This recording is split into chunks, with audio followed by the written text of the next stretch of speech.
सद्बुद्धि, सन्मार्ग और कार्य का संकल्प देना, अडिग रहे विश्वास तुम पर, ऐसा अंतः कर देना, मेरे हृदय में आने में तुम्हें कोई संकोच न हो। हे गुरुदेव, मुझे नज़रों से दूर कभी न होने देना। हे गुरुदेव, मुझे नज़रों से दूर कभी न होने देना। नमस्कार, गायत्री चिंतन धारा के सतत प्रवाह में आपका स्वागत है। मित्रों, आज की चर्चा की शुरुआत हम पूज्य गुरुदेव के वाङ्मय मरणोत्तर जीवन तथ्य और सत्य में लिखे एक प्रसंग से करना चाहते हैं। ये प्रसंग बड़ा महत्वपूर्ण है। गुरुदेव लिखते हैं, पुनर्जन्म वस्तुतः जीवन यात्रा का ही अगला चरण है।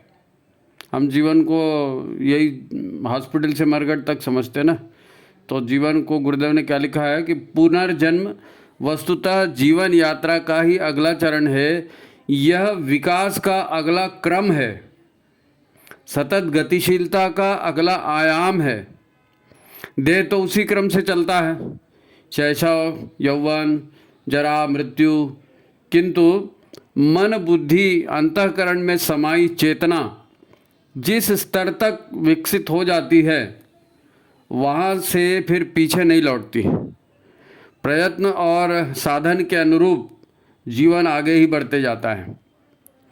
कोई भी कर्म बिना प्रतिक्रिया के नहीं रहता। कोई भी कर्म बिना प्रतिक्रिया के नहीं रहता, न ही किसी कर्म का परिणाम अनंत काल तक रहता है। ना, ऐसा भी नहीं है कि दुख मिला तो दुख ही दुख रहेगा या सुख मिला तो सुख ही रोक रहेगा। किसी भी कर्म का परिणाम अनंत काल तक नहीं रहता।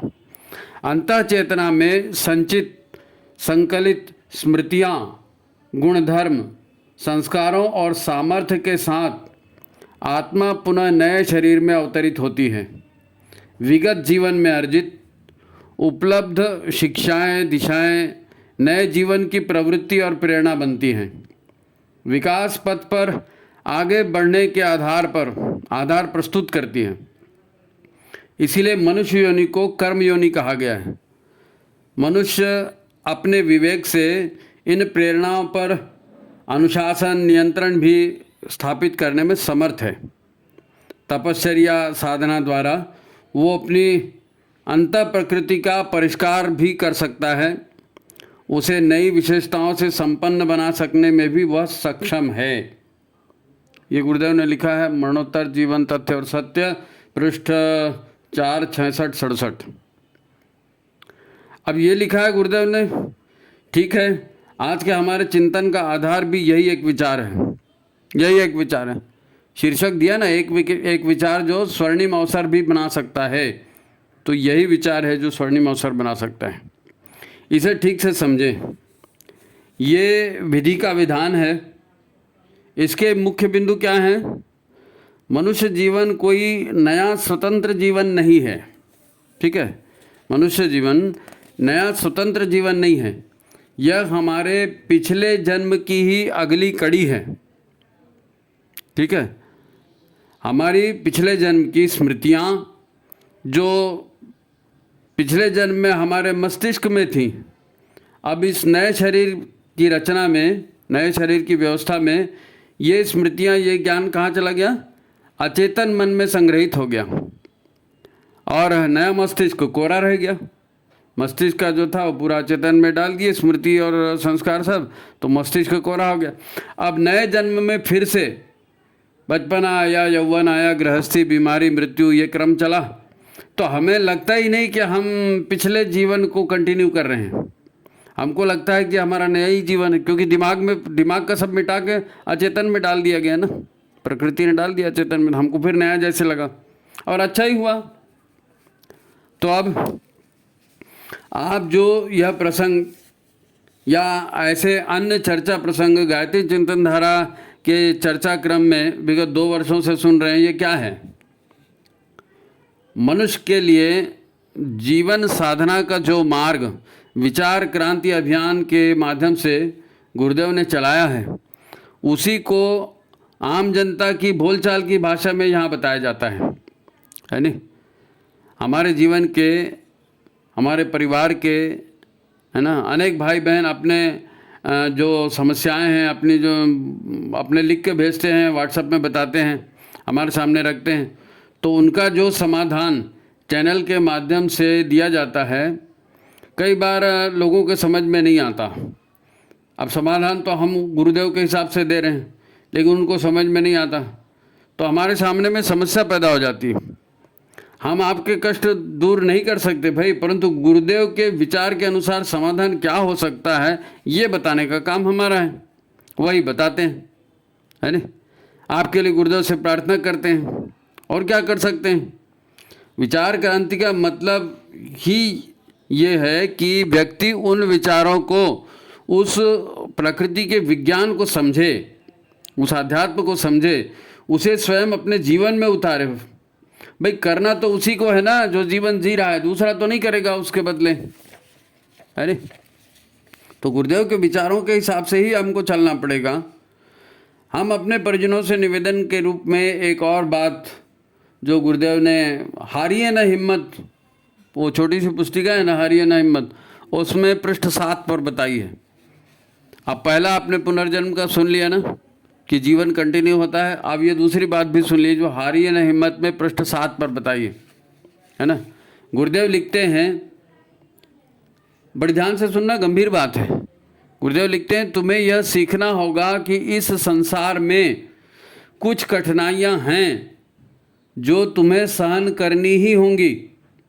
वे पूर्व जन्म के कर्मों के फलस्वरूप तुम्हें ऐसा लगता है कि अजेय है। जहाँ कहीं भी कार्य में घबराहट, थकावट, निराशाएं हैं, वहाँ अत्यंत प्रबल शक्ति भी है। अपना कार्य कर चुकने पर एक और खड़े हो जाओ, कर्म के फल को समय की धारा में प्रवाहित हो जाने दो, किन्हीं भी घटनाओं से हतोत्साहित न हो। तुम्हारा अपने ही कर्मों पर अधिकार हो सकता है, दूसरे के कर्मों पर नहीं।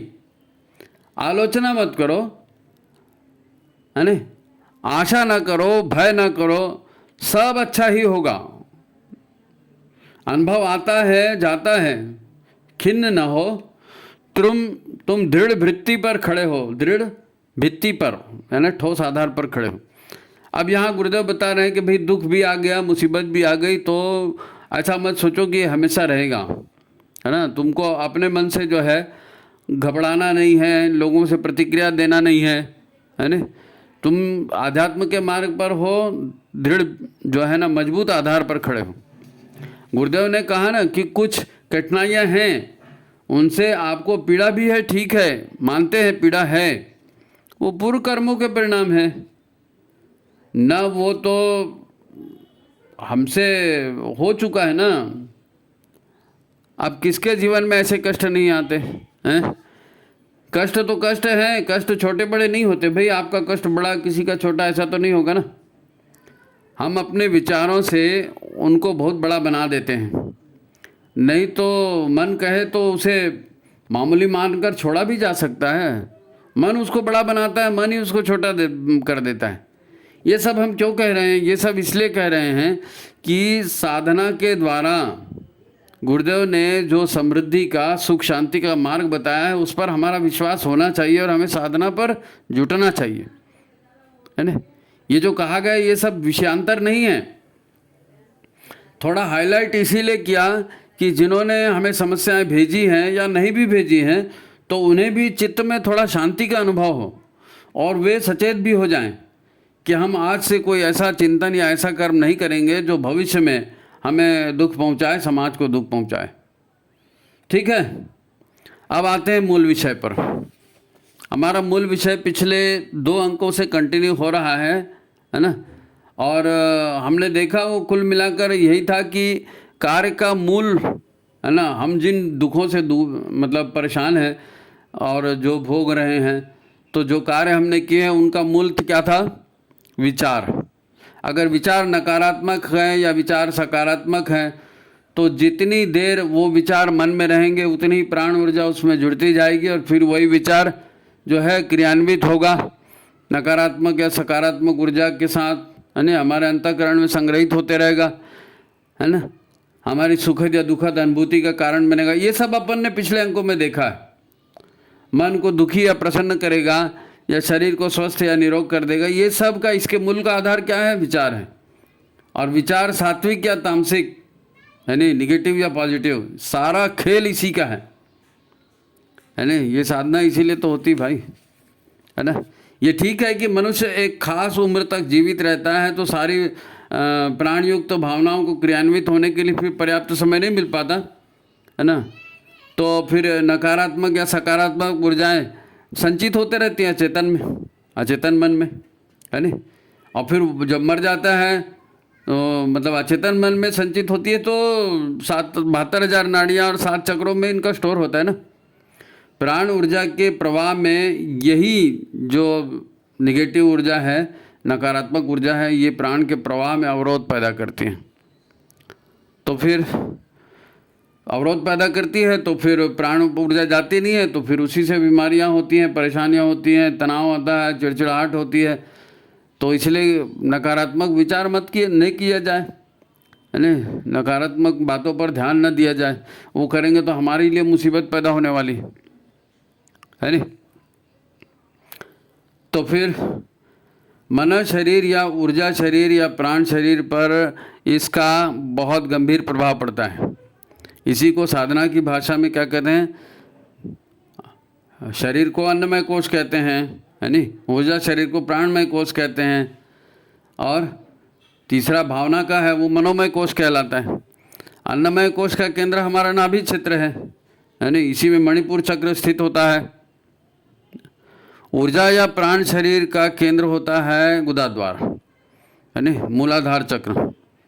यही कुंडलिनी का भी क्षेत्र होता है। कुंडलिनी भी ऊर्जा का ही क्षेत्र है ना।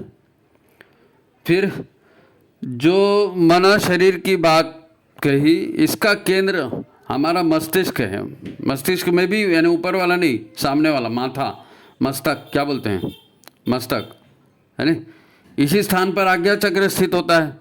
दोनों नेत्रों के बीच में जहाँ ध्यान लगाते हैं, नहीं चंदन लगाते हैं, ये वाला केंद्र। ये काहे का केंद्र है? ये मन का केंद्र है, मन शरीर का, ठीक है। इसके अलावा 2 शरीर और भी हैं। एक विज्ञान में शरीर है ना, जिसका केंद्र हृदय, हमारा हृदय स्थल है। और एक 5वां जो शरीर है वो आनंदमय कोश है, और उसका स्थान जो है सिर में है, शिखा स्थान पर, ब्रह्मरंध्र में। तो ये ऊर्जा शरीर जो है, हमारा प्राण जो निकलता है जहाँ से, वो वहाँ पर 5वां केंद्र है नी। तो अगर आप गुरु की कई बातों को समझते हैं, गुरु की कई बातों को मानते हैं, तो उसका अर्थ भी समझना चाहिए और उसी के आधार पर जीवन भी जीना चाहिए। अगर दुखों से, तकलीफ़ों से दूर होना है तो भाई मार्गदर्शक गुरु बनाया इसीलिए ना, कि कैसे जिए भाई बताओ, गुरुदेव तुम ही बताओ किसकी शरण में जाएं, है ना। तो अपने गुरु की बातों पर विश्वास करना चाहिए। आपके मन में यह विचार भी आना चाहिए कि ठीक है, पुराने कुछ कर्म आए थे, हो गए थे हमारे से, तो दुख दे रहे हैं, तो ठीक है, कभी ना कभी नकारात्मक ऊर्जाएं जो है हमारे अंदर की, ये न्यूट्रलाइज हो जाएंगी, ख़त्म हो जाएंगी, दुख दे के समाप्त हो जाएगी ना। इन पर अपना कोई जोर नहीं है। पर अब क्या अच्छा हो सकता है? अच्छा यही हो सकता है ताकि जो है ये ऊर्जाएं यहाँ नष्ट हो जाए, नकारात्मक ऊर्जाएं, और कष्ट कम हो जाए, तो कम से कम भविष्य ठीक हो जाएगा, है नहीं। इसीलिए हम प्रयास करते हैं। ये कर्म योनि है ना, मनुष्य शरीर तो रोते कूदते रहने के बजाय भविष्य को ठीक करने का जरा उपाय किया जाए इस कर्म योनि में, है नहीं। कुछ लोगों को आश्चर्य हो सकता है कि मैं तो एक ही हूँ, फिर मेरे 5 शरीर 5 कोश बता रहे हैं, ये कौन बोलता है? तो कोई नहीं बोलता, मैं 5 हूँ। नहीं भाई, मैं तो एक ही हूँ बोलेगा। तो ये कैसे होता है, इसको जान लें। इन 5 तलों पर 5 डायमेंशन में हम जीते हैं। 5 तलों पर 5 डायमेंशन में हम जीते हैं। शरीर तो समझते ही हैं, है नहीं। ये शरीर है, इसका एक नाम है, इसका एक माता पिता है, इसका एक घर है, ये एक शरीर है जिसको हम अपना शरीर मानते हैं। फिर हमारा जो मन है वो तो शरीर से जुड़ा हुआ है। अब जुड़ा हुआ दिखता तो नहीं है, सूक्ष्म है, पर वो शरीर से जुड़ा हुआ है नहीं। इसका डायमेंशन अलग है, सूक्ष्म है इसलिए दिखता नहीं है। ये दूसरा शरीर हो गया, क्योंकि मन भी तो है ना। मन काम नहीं करेगा तो शरीर कहाँ काम करेगा? तो मन दूसरा तल है नहीं। फिर मन शरीर भी थकता है, प्रसन्न होता है, जोश में आता है, ऊर्जा से भर जाता है। तो ये कैसे होता है? ये होता है हमारे तीसरे शरीर के द्वारा। तीसरे शरीर के द्वारा मन हमेशा जोश में कहाँ आता है? कभी निराश भी होता है ना, कभी हमेशा प्रसन्न कहाँ रहता है, कभी उदास भी होता है। तो हमारा एक तीसरा शरीर और है, इसको प्राण शरीर कहते हैं।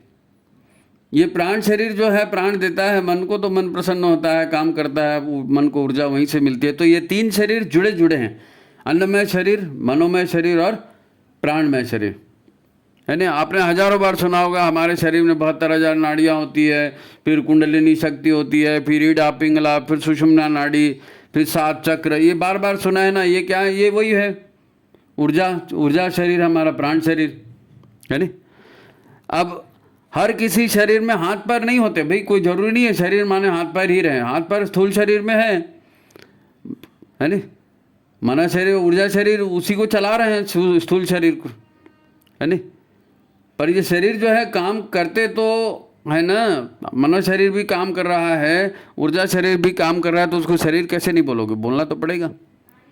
तो इन तीनों शरीरों को अपनी रोज की जिंदगी में आप आसानी से अनुभव कर सकते हैं, है ना। आप भी मनन करके देखो, कल्पना करके देख लो। अभी हम इन्हीं पर चर्चा करेंगे, इन 3 शरीरों पर। बाकी जो चौथा शरीर है विज्ञानमय कोश और 5वां शरीर है आनंदमय कोश, उसकी बाद में चर्चा करेंगे अगले अंक में, यानी अभी ये 3 की चर्चा करेंगे। तो इन 5 शरीरों को अब अलग ढंग से समझते हैं कि ये 5 शरीर क्या है। एक बार अभी आपको बताया कि भाई मन शरीर ये ऊर्जा से, अब इसको अलग ढंग से समझेंगे और उदाहरण से समझेंगे, प्रकृति के उदाहरण से। देखो जैसा ब्रह्मांड है वैसा ही हमारा भी अस्तित्व है, यत् पिंडे तत् ब्रह्मांडे बोलते हैं कि नहीं। अब ये 5 कोशों को समझ रहे हैं हम अलग से, ये 5 कोश खाली हमारे नहीं, पूरे ब्रह्मांड में ऐसी 5 कोश है सबके, है ना। तो इन 5 कोशों को अलग ढंग से समझ रहे हैं, ध्यान से सुनो। देखो जैसे ब्रह्मांड है वैसे ही हमारा अस्तित्व है। अब ब्रह्मांड में क्या है? ब्रह्मांड में है प्रकृति और परमात्मा, दोनों का योग ब्रह्मांड है। तो हमारा अस्तित्व भी प्रकृति और परमात्मा का ही योग है नहीं। प्रकृति का शरीर है और आत्मा जो है परमात्मा का अंश है ना, ठीक है। प्रकृति की पहचान के लिए आजकल एक शब्द का उपयोग करते हैं, बार बार वो शब्द आता है। प्रकृति लोग ज़्यादा नहीं बोलते, पर्यावरण ज़्यादा बोलते हैं। और पर्यावरण मतलब क्या? पर्यावरण शब्द बना है परिआवरण, मतलब बाहर का घेरा। पर्यावरण मतलब परिआवरण, बाहर का घेरा, है नहीं। तो पर्यावरण को पर्यावरण यानी जो प्रकृति से परे होकर भी, अलग होकर भी अस्तित्व में है, उसका आवरण ईश्वर है ना। ईश्वर और प्रकृति मिलाकर ब्रह्मांड बना है ना, तो ईश्वर का आवरण प्रकृति है ना। हमारी आत्मा का आवरण क्या है? हमारा ये 5 शरीर हैं, ठीक है ना। अब पर्यावरण में हम कि जिसकी चर्चा करते हैं वो 5 तत्व हैं उसमें पर्यावरण में, चाहे धरती हो चाहे हमारा शरीर हो। धरती पर भी क्या है? पृथ्वी, जल, वायु, अग्नि, आकाश। धरती इसी से बनी है। हमारे शरीर में भी क्या है? परमात्मा की चेतना है, वो आत्मा भगवान का स्वरूप है नहीं। और उसके चारों ओर क्या है? अदृश्य शरीर और स्थूल शरीर। और ये स्थूल शरीर भी काहे से बना है? 5 तत्वों से बना है। वो मर जाता है उसको जलाते हैं, क्या बोलते हैं? 5 तत्वों में विलीन हो गया। तो हमारी आत्मा का पर्यावरण है ये 5 तत्वों का शरीर। तो ब्रह्मांड के जैसा है वैसे हम है नहीं। आज सब जगह विनाश की चर्चा हो रही है ना। प्रकृति का विनाश क्यों हो रही है? ग्लोबल वार्मिंग की वजह से चर्चा होती है। पृथ्वी जहरीली हो रही है, जल में प्रदूषण हो रहा है, वायु और आकाश विषाक्त हो रहा है, इतनी फ्रीक्वेंसी बढ़ रही है, इतनी इलेक्ट्रोमैग्नेटिक वेव बढ़ रही है। ये सब पर्यावरण को खराब करने करके आता है ना। तो इसका प्रभाव क्या हो रहा है? इसका प्रभाव ये हो रहा है कि हमारे अंदर यानी धरती के अंदर जो भी खनिज वनिज थे ना, रसायन थे, अब उसको खोद खोद के हमने बाहर निकाला। अब वो रसायन अभी तक दबे हुए थे शरीर पृथ्वी के अंदर में, तो बढ़िया वनस्पति फूल रही थी, तालाब थे, मौसम आसान था, है ना। लोगों के पास ये यंत्र वंत्र नहीं थे, लेकिन जीवन आसान था, सरल था। पशुओं को लेकर के, अनाज को लेकर के, घास पत्ती जंगल को लेकर के सुखी से रहते थे, है नहीं। अब वो खोद खाद करके उसको मिट्टी में ले आए, बाहर ला दिए, और जो खनिज बाहर लाए उसी से फिर अब व्यापार हो रहा है, उसी के माध्यम से विकास हो रहा है, उसी के माध्यम से मशीनें बन गई, है ना। अब खेती में भी उसी केमिकल का उपयोग हो रहा है। सभी का आधार बन गया ये खनिज वनिज जो भी खोजें। तो मनुष्य के शरीर में भी ये जो है, ये जो केमिकल है जो खोद के निकाला गया, ये मनुष्य के शरीर में भी घुस गया ना, सब जगह घुस गया, मनुष्य के शरीर में भी घुस गया। हर जगह कृत्रिमता बढ़ गई इन्हीं रसायनों से, उत्तेजना बढ़ गई, अनुशासनहीनता बढ़ गई, बेचैनी बढ़ गई, फिर जीवन में अविश्वास बढ़ गया, हिंसाचार हो गया, पागलपन हो गया, विकलांगता हो गई। ये जितने भी जो है विरुद्ध बातें दिख रही हैं, ये काहे से दिख रही हैं? पर्यावरण खराब हो गया, इसलिए ये भी खराब हो गया, इंसान भी खराब हो गया। पृथ्वी का पर्यावरण खराब हो गया तो पृथ्वी पे जीवन कठिन हो गया ना। तो हमारा पर्यावरण खराब हो जाएगा पंचकोश का, तो हमारा जीना भी खराब हो गया। इसीलिए तो परेशानी, हमारे परेशानी क्यों है? जीवन खराब हो रहा है नहीं भाई। परमात्मा वही है, पृथ्वी का पर्यावरण जो है ना ये बिगड़ गया, इसलिए पृथ्वी पर मुसीबतें बढ़ गई, विनाश बढ़ गया। अब यही बात हमारे साथ है ना। हमने सीधे सीधे वो खनिज खाए तो नहीं, मशीनें लगाई, पर उनका प्रभाव, उनका संस्कार हम पर पड़ता गया, उन रसायनों का संस्कार हम पर पड़ता गया, वातावरण का, प्रदूषित वायु का, जल का, इन सब का प्रभाव पड़ता है ना। वो कहते हैं ना कि इस आधुनिक जीवन शैली ने धरती का जो है इकोसिस्टम ही बोलते हैं ना, धरती का इकोसिस्टम खराब कर दिया है नहीं। जंगल कट गए, वर्षा अस्त व्यस्त हो गई, तापमान बढ़ गया, कई प्राणियों की प्रजातियां लुप्त हो गई, जीवन में दुख दर्द बढ़ गए, भूकंप सुनामियां बढ़ गई। क्यों? क्योंकि प्रकृति का इकोसिस्टम खराब हो गया। ऐसे ही इकोसिस्टम हमारे शरीर का भी बिगड़ गया, शरीर का भी इकोसिस्टम बिगड़ गया। गलत ढंग से सोच रहे हैं, गलत ढंग के हार्मोन पैदा हो रहे हैं, गलत ढंग की संगत हो रही है, तो गलत ढंग का खान पान आचरण हो रहा है, तो शरीर में रोग बढ़ रहे हैं। मन शरीर में कई तरह की चिंता, तनाव, है ना, जो है उत्तेजना, ये सब बढ़ रही है। अनाज में जो है, सब्जियों में पोषक तत्व, प्राण तत्व गायब हो गया है। तो ऐसे ही हमारे शरीर में कसाय कलमश बढ़ गए और हमारे शरीर का प्राण तत्व गायब हो रहा है, लोगों का जीना कठिन हो गया।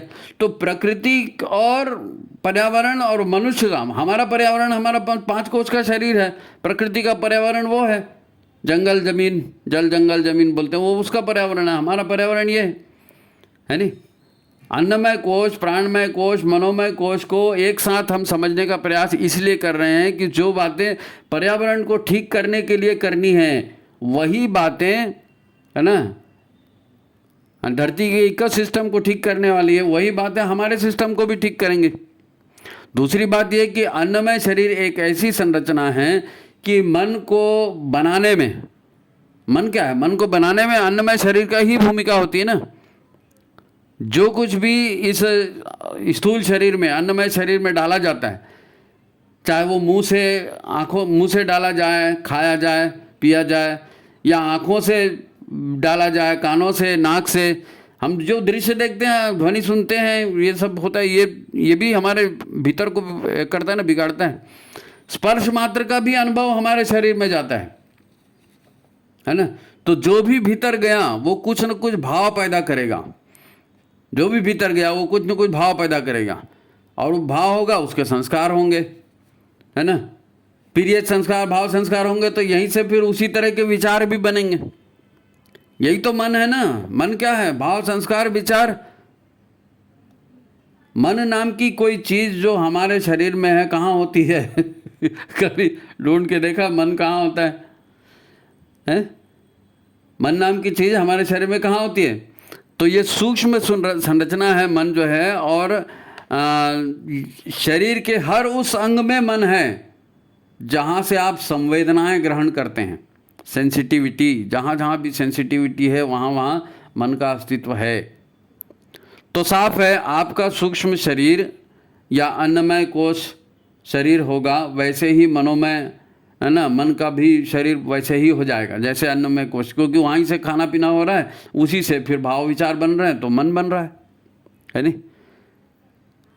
ये समझने की बात है। अन्नमय कोश, मनोमय कोश बोलो, अन्नमय शरीर बोलो, मनोमय शरीर बोलो, डिपेंडेंट है एक दूसरे पर, है नहीं।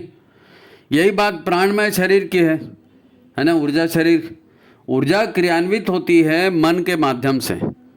ऊर्जा के तो हाथ पैर होते नहीं, मन डायरेक्शन देता है और मन के माध्यम से शरीर काम करता है ना। तो ऊर्जा क्रियान्वित होती है मन के माध्यम से, तो मन का प्रभाव इस ऊर्जा शरीर पर पड़ता ही पड़ता है। मन का प्रभाव ऊर्जा शरीर पर पड़ता ही पड़ता है। फिर शरीर से भी ये ऊर्जा जो है उसी तरह जुड़ी हुई रहती है, क्योंकि ग्रहण करने वाला अंग जो है ना, स्थूल शरीर, उसमें है, तो वहीं से तो ऊर्जा भी आएगी ना, वहीं से ऊर्जा भी आएगी। अन्न खाएंगे, जल खाएंगे। और वास्तव में ये ऊर्जा जो है ना, ये लोग समझते नहीं है इसको। लोग सोचते हैं कि ग्लूकोज ऑक्सीजन, ग्लूकोज ऑक्सीजन। अरे प्राण अगर नहीं होंगे ना, तो कितना भी ग्लूकोज दो, कितना भी ऑक्सीजन दो, जीवन चलने वाला नहीं है। जीवन चलता है प्राण से। और शरीर से आपने ग्रहण किया, है ना, मन जो है वो काम करवाएगा शरीर से, तो ऊर्जा के ही माध्यम से करेगा, ऊर्जा डायरेक्ट काम करेगी नहीं। इसलिए ये तीनों शरीरों का आपस में जो है ताना बाना है, तो इन सारे तीनों सिस्टमों को अपन एक साथ ले रहे हैं, है ना। अब प्राण को थोड़ा सा लेते हैं कि प्राण से शरीर के सारे सिस्टम चलते हैं, जितने भी हार्ट है, किडनी है, लंग है, फलाना है, ठिकाना है, हाथ पैर है, जो भी है, जीभ चल रही है, हम बोल रहे हैं, आप सुन रहे हो, ये सब पूरा प्राण से हो रहा है। अब 5 प्राण है ना, प्राण, अपान, व्यान, समान, उदान, 5 प्राण कहे गए ना, हमारे शरीर में अलग अलग जगहों में स्थित हैं और अलग अलग शरीर की गतिविधियों को कंट्रोल करते हैं। तो ये प्राण तो हम माँ के गर्भ से लेकर आते हैं, ठीक है। पर शरीर को चलाने के लिए, है ना, या शरीर के विकास के लिए जो प्राण तत्व लगता है, वो प्राण तत्व भी आहार से आ रहा है, अन्नमय कोश से आ रहा है। आहार सिस्टम से प्राण मिलता है, शरीर से।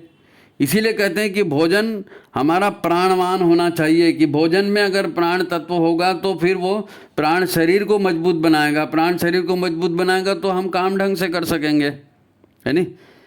अब ये प्राण जो है हमारे शरीर में आते कहाँ से हैं? बेसिक प्राण तो 5 प्राण आप लेके आए माँ के गर्भ से ना, लेकिन जीवन जिंदगी भर चलता है तो उतने ही प्राण से थोड़ी चलता है। प्राण तो आपको बार बार ग्रहण करने पड़ते हैं। हम ऑक्सीजन ले रहे हैं, हम श्वास ले रहे हैं, तो प्राण अंदर जाता है ना। तो ये प्राण कहाँ कहाँ से आते हैं? प्राण आता है श्वास से, प्राण आता है शरीर के रोम छिद्रों से, फिर प्राण हमारे भीतर आता है फलों से, पत्तियों से, अंकुरित बीजों से और सूर्य के प्रकाश से। जल से भी प्राण आता है ना।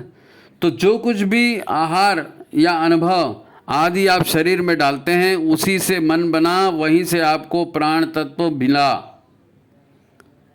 स्थूल शरीर के ही माध्यम से मन शरीर बना, मन शरीर प्राण तत्व बना। शरीर बेसिक काम जो करते हैं ये 3 तत्व कर, 3 शरीर करते हैं। अब एक गंभीर बात, मन की तो अलग से कोई शरीर संरचना हमको दिखती नहीं, है ना। मन का शरीर कैसे होता है कोई बता सकता है? नहीं दिखता। मन की अलग से कोई शारीरिक संरचना नहीं होती, है ना। ऊर्जावान विचारों या भावों से ही ये मन बना होता है। परंतु ऊर्जा शरीर का पूरा तंत्र है, और आगे हम इसे विस्तार से समझेंगे। जब अपन विज्ञान में कोश की बात करेंगे ना, तो ऊर्जा शरीर को विस्तार से समझेंगे, है ना। लेकिन ऊर्जा शरीर होता है, मन का शरीर भले ना हो, ऊर्जा का शरीर होता है ना। जीवन यात्रा में केवल स्थूल शरीर और मस्तिष्क यही तो बदलता है। गुरुदेव ने कहा ना कि केवल शरीर बदलता है। तो हमारे शरीर के 5 तत्व प्रकृति के 5 तत्वों में फिर से मिलकर के और नया शरीर बना लेते हैं अपने संस्कारों और भावनाओं के हिसाब से, है नहीं। और भावनाएं हमारी जो है कहाँ चिपक रहती हैं? ये भी अधर में नहीं रहती। मन जो है ऊर्जा शरीर से चिपका रहता है, क्योंकि उसको ऊर्जा चाहिए तभी वो काम करेगा। थोड़ा जटिल लगता है, लेकिन समझो ना इसको। भाई 3 शरीर हैं तो उनके लिए आहार चाहिए, उनके लिए कार्य का सिस्टम चाहिए, यही सिस्टम तो बता रहे हैं। फिर ये ऐसा का ऐसा जो है, जैसे मान लो शरीर मर गया ना, तो शरीर मर गया, स्थूल शरीर को जला दिए, तो स्थूल शरीर को जला दिए तो मन जो था, जो वो उसके संस्कार थे 72,000 नाड़ियों में, 7 चक्रों में, तो वो पूरा निकल के कहाँ जाते हैं, ऊर्जा शरीर में चिपक जाते हैं।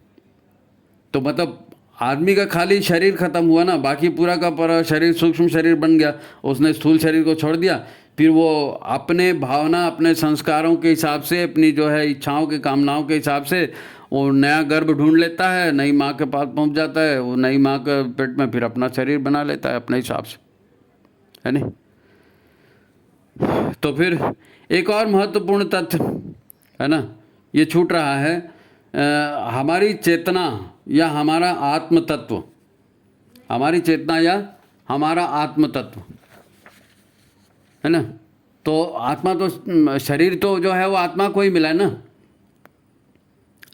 आत्मा के साथ ही ये गया, ऊर्जा शरीर और मना शरीर, या मना शरीर ऊर्जा आत्मा को खींच के ले गया, जैसा भी बोलो आप। स्थूल शरीर भर कटा ना, तो अब आत्म तत्व नहीं होगा तो शरीर मृत है, समझो। आत्मा बहुत ज़रूरी है। और ये मैं इसलिए बोल रहा हूँ कि बीच में अपने एक परिजन का ये आया था कि भाई आप बार बार प्राण की बात कर रहे हो, तो ये प्राण माने क्या, कहाँ बनता है प्राण, कहाँ से आता है प्राण, ये प्राण का स्रोत क्या है। तो ये मैं समझाने के लिए बोल रहा हूँ कि हमारे शरीर में जो आत्मा है ना, और परमात्मा है, उसको दोनों को देखते हुए हम प्राण को यहाँ समझने की कोशिश कर रहे हैं, है ना। तो परिजन ने पूछा था कि प्राण क्या है, आप बार बार प्राण शक्ति कहते हो, तो ये प्राण कहाँ से आया, है ना। तो प्राण वास्तव में जो है ये परमात्मा की छाया है, परमात्मा की छाया बोलो, परमात्मा का विकिरण है बोलो, क्योंकि परमात्मा कोई काम नहीं करता, उसका ओरा है ये, है ना। प्राण तत्व तो परमात्मा की ऊर्जा से निर्मित उसका ओरा है, ऐसा समझिए आप। तो परमात्मा सर्वव्यापी है, तो परमात्मा की ऊर्जा प्राण तत्व तो ये भी सर्वव्यापी है। अब आत्मा सब में है बोले ना, चेतना सब में है, तो चेतना के साथ ये ऊर्जा गई, ऊर्जा भगवान का रूप है ना, प्राण परमात्मा का रूप है। उस प्राण स्वरूप दुखनाशक सुख स्वरूप परमात्मा बोलते हैं ना, तो वो परमात्मा का विकिरण है, परमात्मा की छाया, ऐसा समझो। अच्छा, जब परमात्मा की ये छाया है तो हमारे अंदर भी वही आत्मा है, तो हमारे अंदर की आत्मा को क्या कहते हैं, हमारी आत्मा को क्या कहते हैं, आत्मबल। आत्मबल, आत्मबल होता है आदमी तभी कुछ काम कर सकता है, विश्वास कर सकता है, संकल्प कर सकता है। आत्मबल नहीं होगा तो संकल्प बल भी नहीं आएगा, है नहीं। तो जैसे परमात्मा की ऊर्जा जो है ओरा के रूप में बाहर प्रकट हो रही है, प्राण के रूप में बाहर प्रकट हो रही है, वैसे हमारी आत्मा है वो भी काम नहीं करती, वो भी काम नहीं करती। उसको वो तो निर्गुण निराकार सर्वव्यापी सत्ता का ही अंग है ना, उसके बारे में कहा गया है ये, इसको तो कोई जला नहीं सकता, काट नहीं सकता, मार नहीं सकता, वैसा वाला है। लेकिन वो है तो सही और प्रचंड चेतना स्वरूप है, तो उसका भी ओरा होता है आत्मबल के रूप में हमारे साथ है नहीं। तो फिर प्राण तत्व जो है जैसे काम करता है ऐसे ही हमारा आत्मबल काम करता है। लोग कहते हैं ना कि अरे वो उस आदमी की आत्मा मर गई है, वो बड़ा दुष्ट है, बड़ा घटिया काम करता है, उसको कितना भी समझाओ समझ में नहीं आता, उसकी आत्मा मर गई। तो आत्मा नहीं मरती। क्या होता है, आत्मा के चारों ओर जो कलेवर होता है, परमात्मा का प्रकृति है ना, ऐसे हमारी आत्मा का ये पर्यावरण, ये पांचों शरीर है, तो इसमें जब निगेटिविटी पूरी भर जाती है, अन्नमय कोश, मनोमय कोश, ऊर्जामय कोश, ये सभी में निगेटिविटी भर जाती है, तो फिर क्या होता है, सारी जो है अच्छी संवेदनाएं वो काम ही नहीं कर पाती। तो उसी को बोलते हैं, इसकी अच्छी संवेदनाएं मर गई नहीं बोलते, उसको सीधा बोल देते कि आदमी जो है वो, इसकी आत्मा मर गई।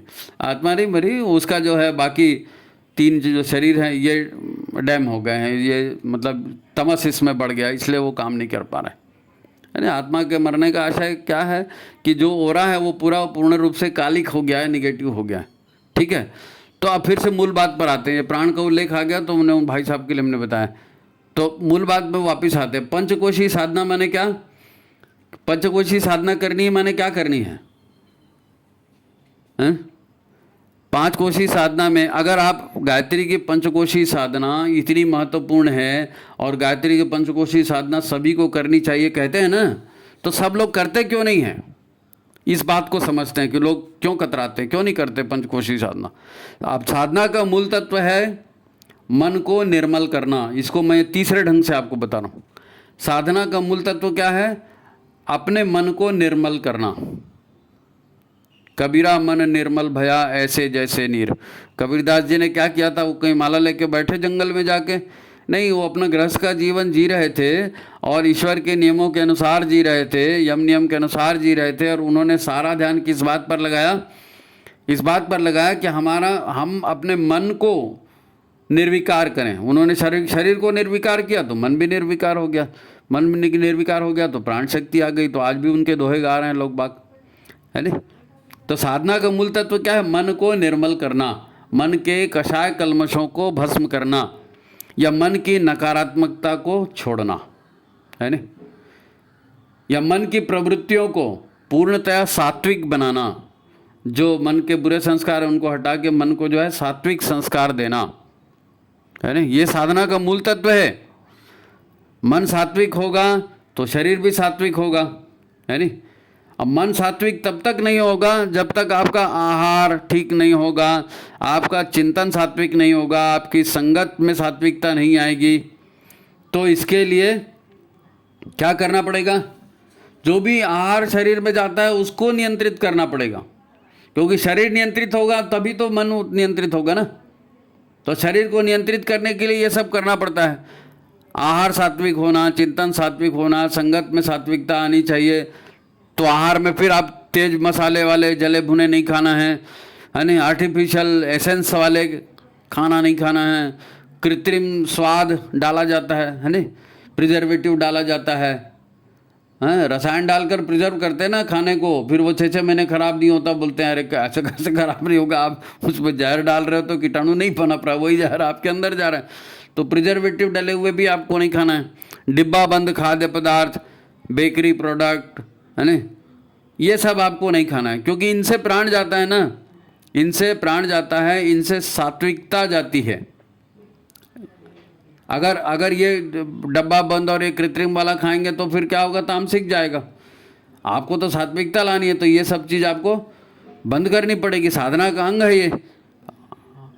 गायत्री की पंचकोशी साधना करते हैं तो स्थूल शरीर को सुधारने के लिए स्थूल शरीर में जो कंटेंट जा रहा है उसको रोकेंगे ना, तो तामसिक प्रवृत्ति वहाँ रोकेंगे और सात्विक प्रवृत्ति को वहाँ बढ़ाएंगे, सात्विक आहार को बढ़ाएंगे, है नहीं?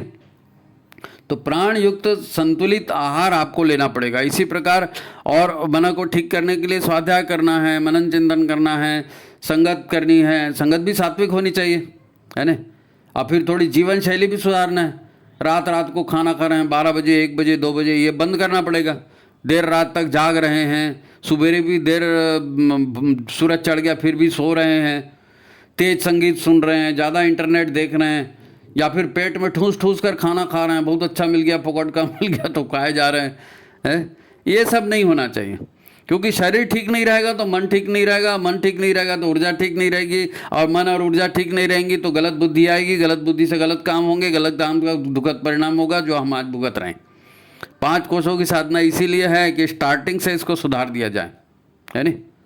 बासी पदार्थ जो हैं ये ऑटोमेटिक तामसिक गुणों वाले हो जाते हैं। आप बोलोगे नहीं हमने तो हरी सब्जी लाई थी और अंकुरित अनाज था उसको पका के रखे, कल ही तो रखा था, परसों ही रखा था, तो बासी हो गया, मतलब उसका प्राण तत्व खत्म। तो पकाना भी है तो ताज़ा पका के ताज़ा खाना है, उसमें प्राण तत्व रहता है, फिर वो उड़ जाता है ना? अच्छा, कुछ फल हैं, कुछ सब्जियां हैं, ये भी पचने में कठिन होती हैं, सारी ऊर्जा वहाँ पे खप जाती है। या लहसुन वगैरह हैं, ये तामसिक गुणों के होते हैं। जितना भी ये मांसाहार है ये पूरा तामसिक गुणों वाला होता है, तो उसको भी आपको छोड़ना पड़ेगा अगर ठीक रखना है, तो अपने आप को साधना के इसमें लाना है तो, है नहीं? सबसे महत्वपूर्ण है आपका शौच ठीक होना चाहिए। शौच मतलब शारीरिक का भी शौच, और उसमें पेशाब भी आ गई, लेटरिन भी आ गई, और मन में विचार आते हैं ना, उसको भी बाहर निकालना है, वो भी शौच है। कुविचारों को हटाएंगे, दुर्भावना से बचाएंगे, बोलते हैं ना, वो मन का शौच। तो पेट को साफ रखना, नित्य स्नान करना, अपनी अंदरूनी बाहरी सफाई करना, है ना? इसके लिए सभी प्राकृतिक उपाय करना। अगर संसार में रहते हैं कुछ ऊंच नीच हो जाता है तो फिर अपने को प्राकृतिक उपाय करके फिर से वापस शुद्धता लानी है शरीर में और मन में। शरीर और मन की गंदगी हटाने के लिए हम क्या करते हैं? व्यायाम करना है, पसीना बहाना है, योग करना है, प्राणायाम करना है, आसन करना है। इन सब से जो है गंदगी हटती है, कुविचार हटते हैं, कषाय कल्मश हटते हैं, है नहीं? और आसन वगैरह से प्राण शरीर भी, ऊर्जा शरीर, नाड़ी तंत्र बढ़िया हो जाता है। प्राणायाम से प्राण तत्व तो बढ़ जाता है, ये सब लाभ होते हैं, तो इसको भी करना है साधना में। साथ ही शरीर में प्राण तत्व भी इन्हीं से बढ़ेगा, है ना। और भी बहुत से उपाय हैं, मौन व्रत करना है, अस्वाद व्रत करना है, जल उपास करना, रसाहार, फलाहार, ये सभी साधना के आवश्यक अंग हैं, साधना के आवश्यक अंग हैं। और सबसे महत्वपूर्ण बात क्या है? सबसे महत्वपूर्ण बात है गायत्री मंत्र का विधिवत जाप। ये खाना पीना, सोना उठना बैठना, लाइफस्टाइल, ये तो आपको सुधारना ही सुधारना है। उसके अलावा गायत्री मंत्र का विधि पूर्वक जाप करना, ये साधना का मूल तत्व है नहीं। अब इसमें और भी साधनाएं हैं, गुरुदेव करवाते हैं, आत्मबोध, तत्वबोध की साधना, नाद योग, यज्ञ, ये सब साधना के अंतर्गत आएंगे। ये साधना हम करेंगे तो शरीर, मन और प्राण, ये जो तीन शरीर है, अन्नमय कोश, मनोमय कोश और ऊर्जामय कोश, इन तीनों की सफाई होगी, इन तीनों से नकारात्मकता हटेगी और श्रेष्ठता आएगी, है नहीं। ये तीनों अन्नमय कोश, प्राणमय कोश, मनोमय जो है कोश है, शरीर है, ये जितने शुद्ध होंगे ना, आपका ओरा, आपका मनोबल, आपका आत्मविश्वास, आपकी संकल्प शक्ति, ये सब मजबूत बनेंगे। इसलिए पंचकोशी साधना है ना। जैसे पर्यावरण ठीक होगा तो धरती ठीक होती है ना, तो इन तीन शरीरों की सफाई होगी तो व्यक्ति भी निरोग रहेगा, प्रसन्न रहेगा, अनेक शक्तियों का स्वामी हो जाएगा, है नहीं। अब पता नहीं, लोग यही सोचते हैं कि साधना करना गृहस्थों का नहीं, साधु संतों का काम है। तो नहीं भैया, गृहस्थी में आपको सुख से रहना तो गृहस्थ एक तपोवन है तप यही करना है गृहस्थी में। ये कोई साधु संतों का लंगोटीधारी घूम रहे हैं, नागा साधु, उनका काम नहीं है, ये हमारा काम है गृहस्थों का, है ना। या फिर गुरुदेव के संदेश को हम समझ नहीं पाए इसलिए हम साधना नहीं करते हैं, ये क्या है। या खाली पुस्तक पढ़ लेते हैं और फिर उस पर मनन चिंतन नहीं करते, है ना। नहीं साहब, हमने पढ़ा तो था लेकिन मनन नहीं किया, तो फिर उनको कोई असर भी नहीं होता ना। इसीलिए लोगों से ये जो है ना, साधना से दूर लोग इसीलिए भागते हैं। अब शरीर भोगी होगा तो रोगी होगा, मन ही कुविचार और दुर्भावनाओं से भरा है, तो फिर सद्विचार कहाँ से घुसेंगे भाई, है नहीं। तो गुरु के सच्चे शिष्य जो होते हैं वो क्या कहते हैं, जैसा गुरु ने कहा वैसा करना, करिष्ये वचनम तव। जब गुरु कह रहे हैं गायत्री के पंचकोशी साधना करना है, प्राणवान बनना है, इसी से मनुष्य देवता बनेगा, दुख दूर होंगे, तो यही करना है, यही करना है। और कोई बहुत बड़ी बात नहीं, घंटों बैठना थोड़ी है जी, ये तो लाइफस्टाइल बदलने की बात है। इतना तो करेंगे तभी तो, भी करोगे तभी तो अच्छा परिणाम मिलेगा ना। तो ये गायत्री की पंचकोशी साधना हम यहाँ पर बता रहे हैं, ये इसका तीसरा अंक है। हेडिंग अलग अलग डला है और पहले दो अंकों का हम लिंक डाल देंगे डिस्क्रिप्शन में। आप जिन्होंने पहले दो अंक नहीं पढ़े वो उसको भी पढ़ लेंगे। और अगले अंक में जो है हम बताएंगे कि जो विज्ञानमय कोश है और आनंदमय कोश है वो क्या है, कैसा है, उसकी साधना क्या होती है, उसके प्रभाव क्या होते हैं, इसको अपन अगला चर्चा करेंगे। तो बहुत महत्वपूर्ण विषय है, उस पर ये सीरीज चल रही है। ध्यान से देखें, पढ़ें, सुने, बार बार देखें, समझें। नहीं आता है तो व्हाट्सअप करके पूछें, व्हाट्सअप से, फ़ोन से नहीं, है ना। और फिर लाइक करें, शेयर करें, ये तो है ही है। ज़्यादा से ज़्यादा लोगों तक इसको पहुंचाइए। गुरुदेव के विचारों को, धरती के स्वर्ग बनाना है ना, तो विचार तो पहुंचने चाहिए गुरुदेव के। पूरी प्रैक्टिकल बातें बताई गई हैं आपको, प्रकृति से तुलना करके, मनुष्य के शरीर से तुलना करके, हर चीज़ साइंटिफिक, आध्यात्म विज्ञान का युग है ना, तो यही उसका बेस है, समझ जाओ आप। तो ठीक है, चैनल को लाइक करें, शेयर करें, सब्सक्राइब करें। और डिस्क्रिप्शन में पुराने दो अंकों की लिंक हम दें, उनको भी आप देख लीजिए, ठीक है। तो सबको प्रणाम। आज की बात समाप्त। गुरुदेव की कृपा आप पर बनी रहे और आप गुरु के जो है पद चिन्हों पर चलने में सफल हों, इसी आशा के साथ आज की बात समाप्त।